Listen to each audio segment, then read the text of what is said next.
Hey, it's Coach Lele. Welcome to the Pink Couch. Tonight's episode, is it really worth it? If you be have a conversation. Have a conversation. Come to the big couch and talk it out with Coach Lee. With Coach Lee.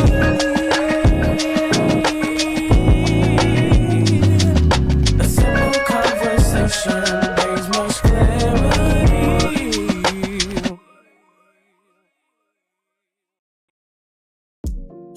So good evening, y'all. So yeah, we're asking another. I know you're like, she always asking questions. But it's my job to make you think. It's my job to help you look at things from different perspectives. So we want to talk about, is it worth it? So we need to really break down what worth and value is.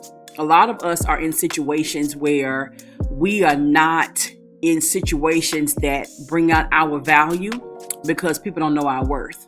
And a lot of times it's because we don't know our worth ourselves. We're going to break down worth and value tonight because I think exploring these two words is going to help us look at things a little bit differently.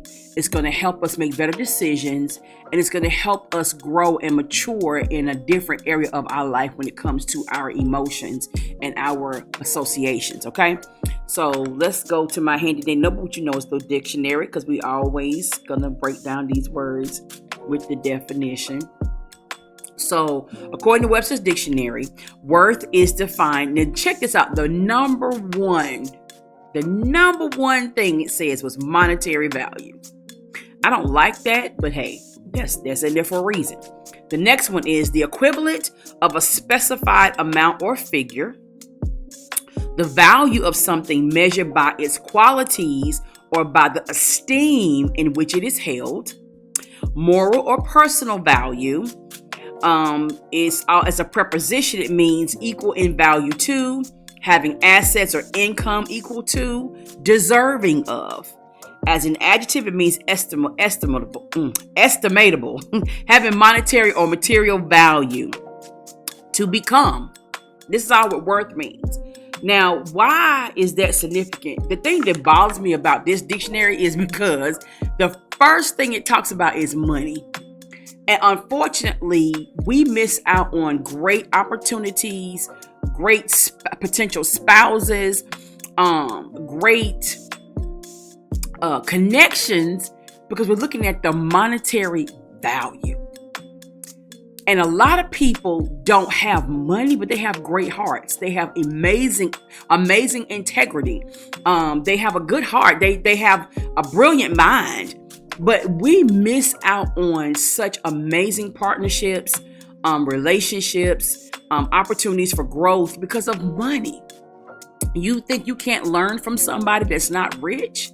That's crazy to me, because most people who have the greatest wisdom have that because of their life experiences, and life experience is not always assessed with a monetary value.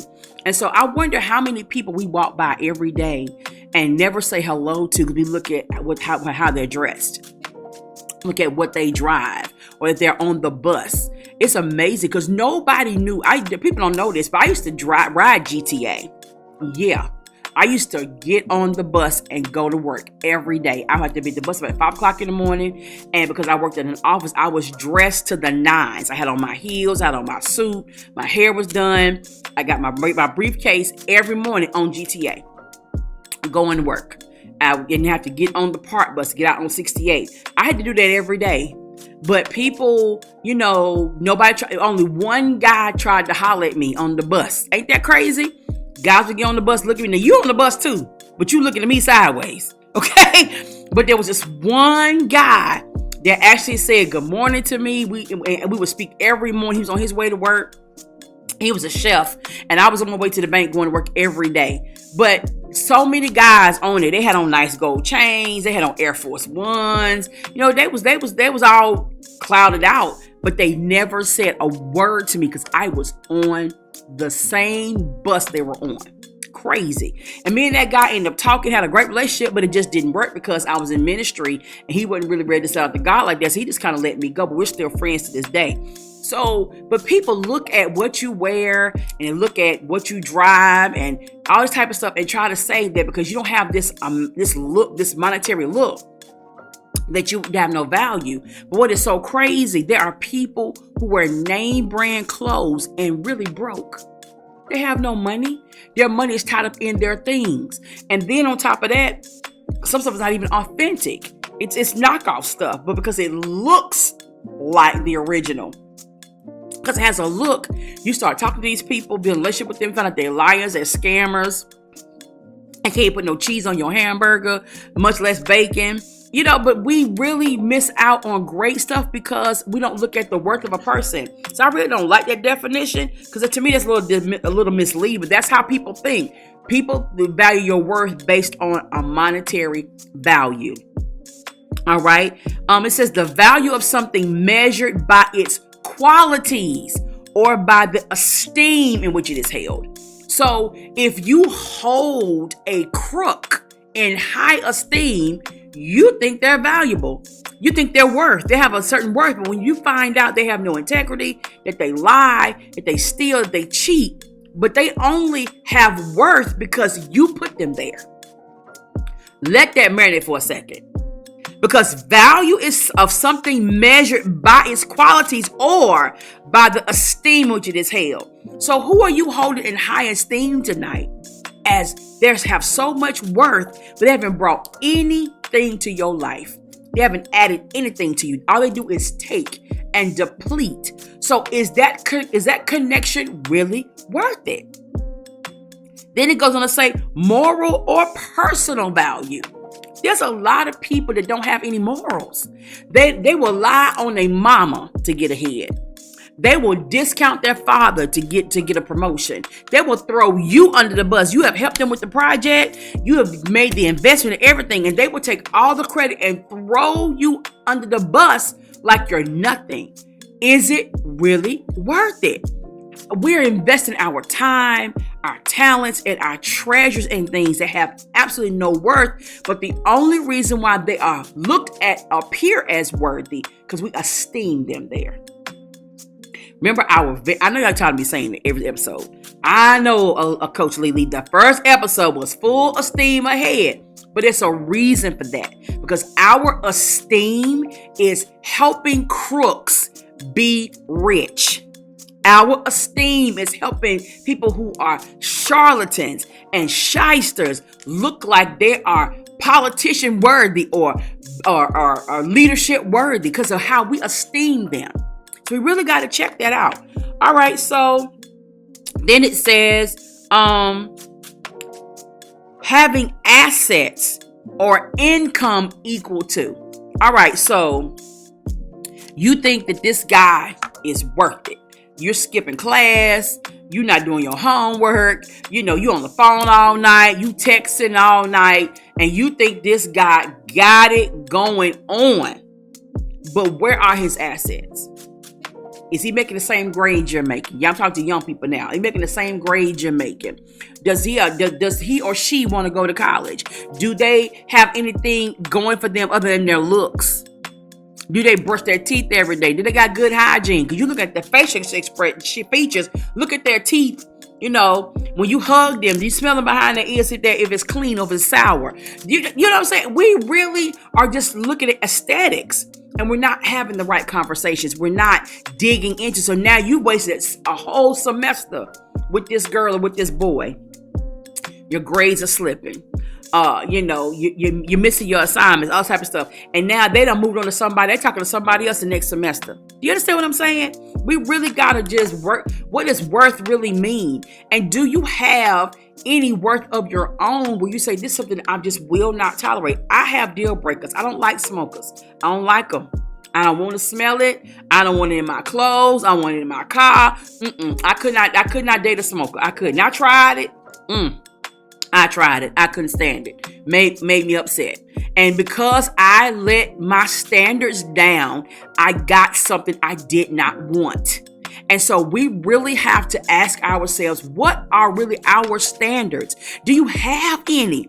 Or you just want somebody just to have somebody? Or you just want to be a part of something? Because the reason why we keep getting offended and keep getting hurt and keep getting used, we don't have any standards because we don't know what our worth is. Okay? So we want to talk about these types of things. So we need to teach people how to treat you. Some people, we walk around talking about, I don't like the way they treat me. But did you teach them how to treat you? Or did you just accept their disrespect? Did you accept, them making slide remarks, throwing shade, calling a joke? Let me help you. There is some truth to how people feel behind every joke. Y'all don't believe that, but it's the truth. Oh, I'm just playing. You better pay attention to that. Because they really trying to tell you something without telling you something. And we got to learn how to teach people how to treat us. And so, do you respect yourself? If you respect yourself, then you should demand respect. Because if I respect myself, that means I'm going to respect you. So I expect that in return. But some of us tolerate too much disrespect. My question is it worth it? You tolerate being told what you're not. You tolerate people downplaying your accomplishments. You tolerate people making you feel like you just doing the most. Is it really worth it? Does that add to your life? Does it make you more productive? Does it put you in a better headspace? The answer is no. So we really got to learn how to assess our worth in this season. So now that we talked about worth, let's deal with the word value. All right. So value, according to Webster's dictionary, here again, the monetary worth of something. Market price. A fair return or equivalent in goods, services, or money for something exchanged. Relative worth, utility, or importance. Something such as a principle, intrinsically valuable or desirable. It means to consider or rate highly, prize, esteem, to estimate or assign the monetary worth of, appraise. Gosh, it means the rate or skill in usefulness, importance, or general worth. Evaluate. Here we go again. Money, money, money. So, because these are the terms, these are the definitions according to this dictionary, it has shaped how we think. It has shaped how we look at people. It's even shaped how we look at ourselves. A lot of people want to be Instagram famous, TikTok relevant, Facebook icon, because you don't know your value, you don't know your worth. Those are applications. They're apps. But what are you doing on those apps that's making you a better individual? We got people that don't even go to school now because they want to be TikTok famous. They want streams, they want likes, they want shares. But that stuff that's not going to be a retirement plan for you. When you get 60 and 70 years old, are you going to be able to live off your TikTok money? Yeah, I mean, we assess the opinions of people more valuable than what we think about ourselves. And a lot of people go to these apps and do this. They don't know who they are. I use social media as a tool, but it does not define who I am. You have to meet me in person to get to know who I am. Sit at my dinner table, my lunch table, my breakfast table. Come to my retreats, come to my brunches, come to my master classes, come to the pink couch, actually some of the pink couch, to get to know me. I use these as tools to get out information, to assist and to help you. But there are other things that I do that will finance my vision, finance my dream. I'm a graphic design artist. Did you know that? I am a life coach. I work in ministry. I also a singer. I make punch. I used to be a caterer. There are things that I do that help me bring income to my life, but I don't depend on apps to assess my worth. And so a lot of us have entered this, we got social media brain. If I get likes, loves, and shares, that makes me valuable. So that means if you depend on likes, loves, and shares to make you feel valuable when you don't have any, you are faced with the reality that you think that you're not. I never said that because you don't get them, that you're not valuable, but you're now faced with the reality of how you really feel about yourself. And that can be sobering. It can be frustrating. It can be depressing. But at the end of the day, the reason why you attract valueless people is because you don't know your own. Yeah. When you know who you are and what you actually bring to the table. I was thinking the other day about, I was having like a daydream where somebody was asking me, what do you bring to the table? I said, sir, I built the table. What do you mean? You should be bringing something to my table. And I don't know why that hit me, but I literally had that daydream the other day. And sometimes we allow society to dummy us down that I should bring a dish to your table when the truth is I built the table. What are you going to put on my table? And that's not arrogance. That's confidence. That's an awakening. Because we are so busy carrying covered dishes to people who don't even have a table. If you think about it, you have provided the table and the dish. And so this is the type of thinking that we are susceptible to when we don't know our value and our worth. Money cannot define me, but I can make a great definition with money. Did you catch what I said? Money does not define me, but I can make an amazing definition with money. I can take money and define your business. I can make money and define your ministry. I can make money and define your dream. But guess what? The dreamer is more valuable than the investment, than the patronage. You want to know why that's important? Because that's the thing. If you're the dreamer, if you are the visionary, you can produce without the money. The money is simply a tool to advance your reach and your sphere of influence. But at the end of the day, you can do it without the money. You already proven that. How'd you get started without a dime? Okay. But as money came in, you was able to update your graphics. You was able to get your little check mark on Facebook and on Instagram. With money, you was able to do your backdrops. You was able to, get better equipment. But at the end of the day, the value comes from the mind of the visionary, the heart of the visionary, of the dreamer. And you got to understand that. I don't care how many investors you may accrue. At the end of the day, you can do this without the money. Think about it. When you had the dream, when you had the vision, did somebody write you a check? Or were you actually doing what you were doing? Listen, I'm not saying to discount what people can do for you. What I am saying is don't assess its value over you. That's what I'm saying. Because a lot of us are in bad partnerships, dumb relationships. We are in a place called stuck because we don't realize how valuable we are. And when you don't know how valuable you are, when you don't know what your worth is, you'll tolerate condescending comments, disrespect, jokes, shade, and you think, well, it's just them. No. Because what's going to happen is the more you let it slide, the more they're going to think, oh, okay, she don't know her value. Because let me tell you something. They won't allow you to talk to them like that. I can bank on that. They would never allow you to talk to them like that. But they talk to you like that because you allow it. Stop it. Is it really worth it? They're supposed to be your best friend, but they never invest in anything that you do. Every time you talk about your vision, they overtalk you and change the conversation about them. Is it really worth it? Is it worth it to stay connected to toxicity?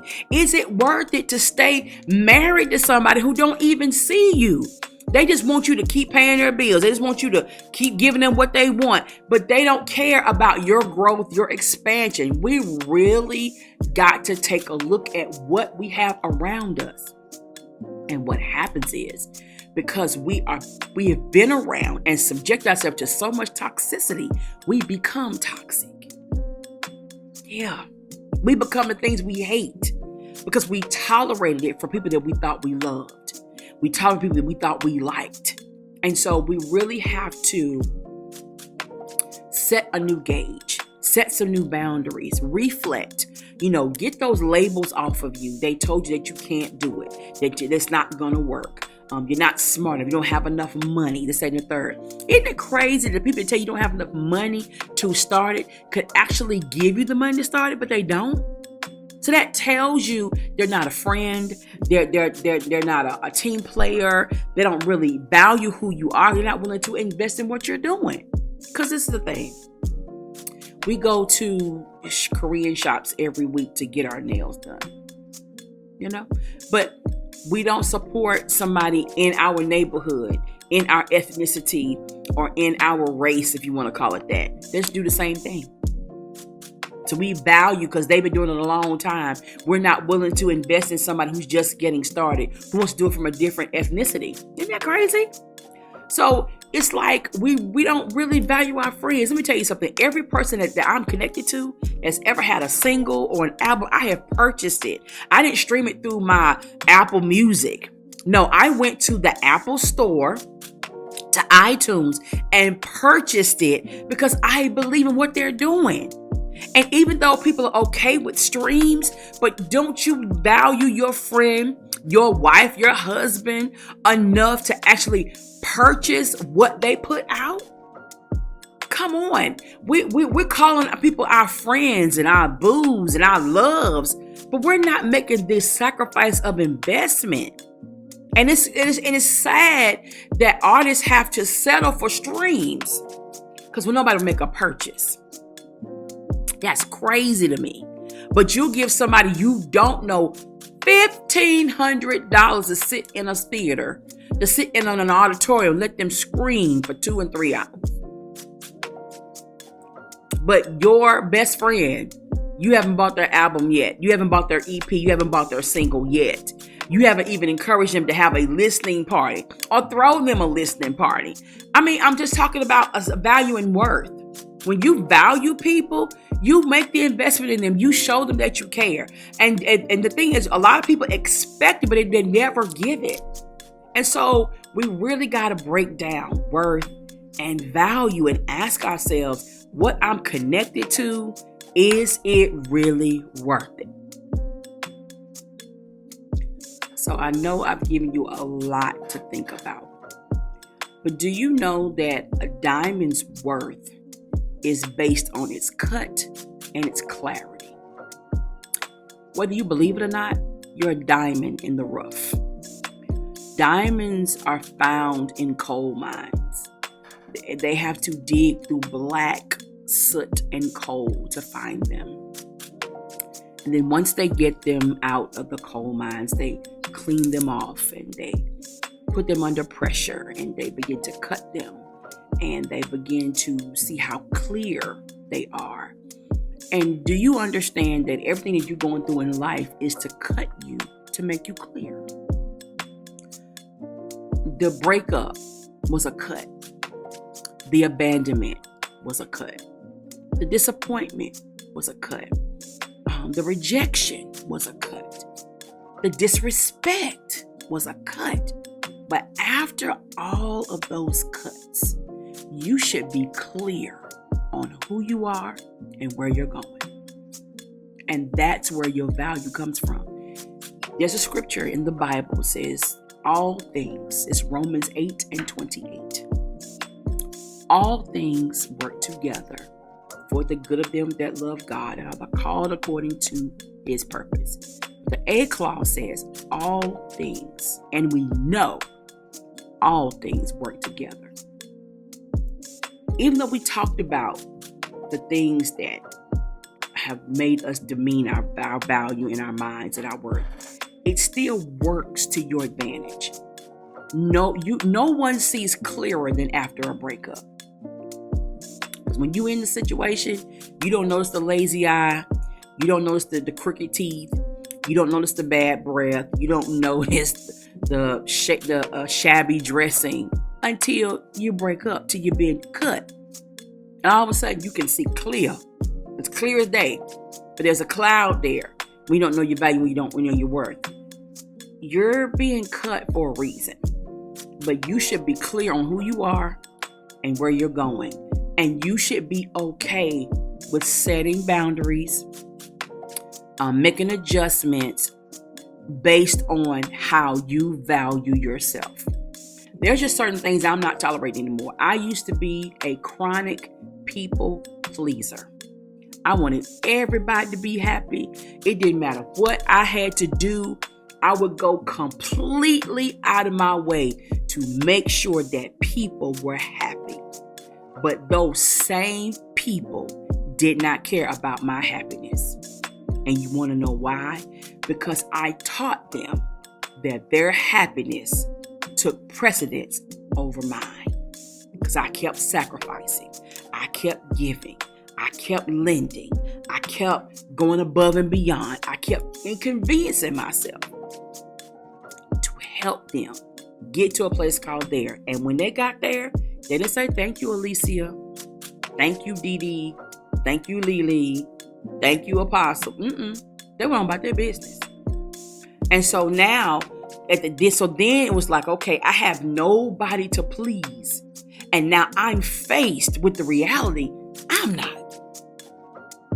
And that was sobering for me when it finally clicked. Because you go through seasons where you see, well, I should have did that, I'm gonna do better next time, but you end up doing the same cycle over and over again. There's somebody else that knows how you do, and know what to say, because people will tell folks how to get what they need out of you because they've already mastered it. You didn't know that, did you? Yeah. You will be amazed at the people who actually have been in conversation about you and how you do things to get stuff out of you. But the day that I got sick and tired of myself, it shifted everything for me. So I started putting my energy and my talents into my own stuff. I started pushing my own stuff. Oh, I'm mighty arrogant, pushing her own stuff. Well, if I don't love what I do, nobody's gonna love what I do. And I didn't have a me for me. So I had to learn to be me for me. Does that make sense? You know what I'm saying? I was pushing everybody else and encouraging everybody else and sharing that stuff and giving them tips, paying for photo shoots for people. The stuff I did, folks would blow your mind. I could be a millionaire by now. All the stuff that I've sown into people's lives. But guess what? I decided to do it for myself. One of the things that my mentor told me, he says, listen, I know you're a faithful tithe payer. I need you to pay yourself. The same amount that you spend in tithe, pay yourself and let it sit and let it accumulate. I did that. But the dumb thing that I did was I gave it all away. I could be honest about it. I had saved money and everything, but I gave it away to people who did value me, but a lot of them didn't. You understand what I'm saying? So the thing about it was, I had to stop listening to the lie that I wasn't valuable, I wasn't worth anything, because there was too many people that was benefiting from me. And so when you realize that you are the visionary, the dreamer, that you have the know-how, you know what to do, when to do it, how to do it, it doesn't matter who does not support you, you can still be productive and be fruitful. But you'll see increase when you increase how you sow into yourself. So I lived off the 80. But I didn't realize, and so I stopped doing that. I stopped paying myself. And so I had to recalibrate. I was been on a 2-month sabbatical from ministry. So I had to recalibrate. So now what I'm doing is the resource that kept me encouraged in my dark moments, I'm now investing into that. Yes, what I'm saying? So I pay my 10% to God, and I take this other 10% and invest it into the place that gave me light in my dark moments. So I'm back to living off the 80. Okay? So the thing about it is, I lived off the 90, and there were moments where things were tight and there was a struggle. But because of that resource, I was able to make it through and keep my mind and keep my sanity and not hate my own heart. And so I had to say thank you because I was instructed by Holy Spirit to do this. So I'm doing that. And as soon as I did it, my business started thriving again. I sat a Sunday this past weekend and made, $250 easy selling my punch. And then I ended up with almost $500 worth of sales and gracefully broached. And I hadn't even planned it. Do you understand what I'm saying to you? So it's like, I had to come, hey girl, you a little bit more valuable than what you let people treat you like. What are you doing? What are you doing? And everybody else that I'm helping got jobs. They working all these hours. I'm like, you don't need my help in those areas. But they took it. And it's okay because I allowed it. But now, my eyes are open. And was it really worth it? No, it wasn't. Because there was no appreciation. Do you know part of value is to appreciate? When you value people, you appreciate what they do. Where's your appreciation? Because the people that you demand it from aren't the people that need to give it to you.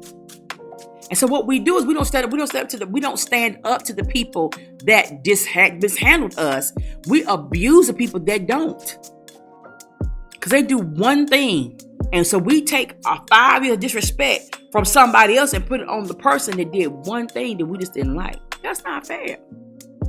No, you need to refocus that energy into investing in yourself and what you're doing. Appreciate yourself, and then be thankful for those who have shown appreciation to you. Because a lot of people get offended when you say, well, don't nobody appreciate me. And they're looking at you like, I know you lying. I'm always encouraging you. I'm being nice, and they're not counting that stuff, but you can't say that. You can't lump everybody together with those incidents. Keep them separate, compartmentalized.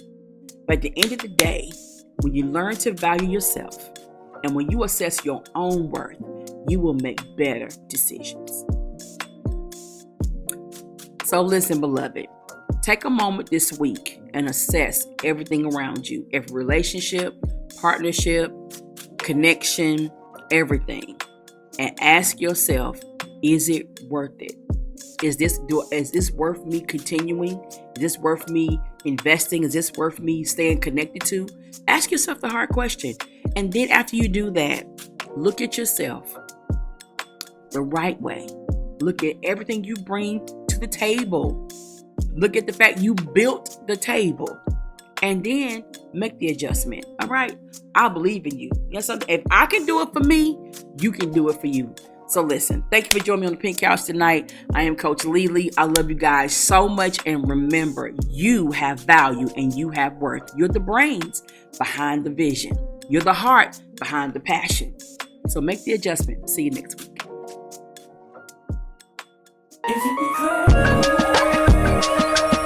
Have a conversation. Have a conversation.